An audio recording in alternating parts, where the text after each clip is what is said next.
Alright, ladies and gentlemen, Fab's in the house. And today I've got something really cool here with me for a quick review, but hey, don't forget to like the video and to subscribe to the channel if you're enjoying this kind of content.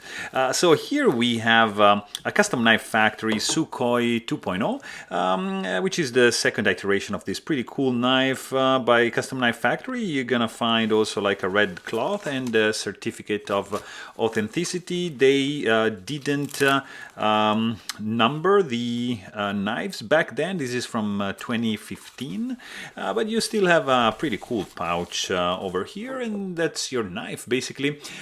This used to be, I don't know, around $450, something in that range. Now you can pretty much find it for the same amount of money. It's a very cool one, made in Russia by Custom Knife Factory. 9.2 inches overall in length, so it's not a small boy, with a 5-inch long handle and around 4.2 inch long blade, which is S35 VN steel with a nice satin finish to it. Really cool. It's a titanium frame lock with some pretty nice carbon fiber scales, and look at the milling going on over here, just fantastic.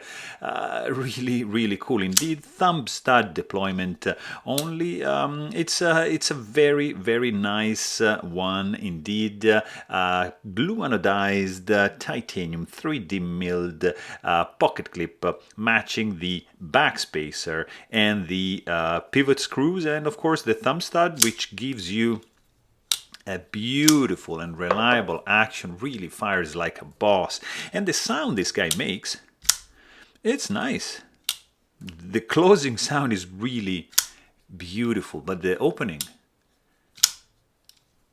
it's second to none. Really, absolutely cool sound.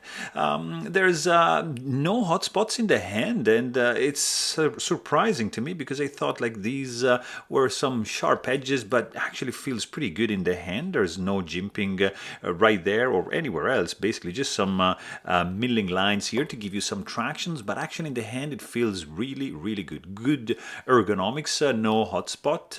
It's running on multi-row bearings. Ceramic bearings, very cool, smooth deployment.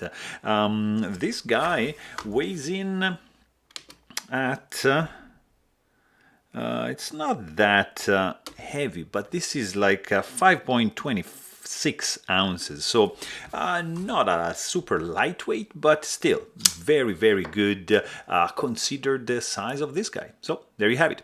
If you don't know more, please check out my full-length review, and don't forget to subscribe. Thanks for watching. Stay tuned.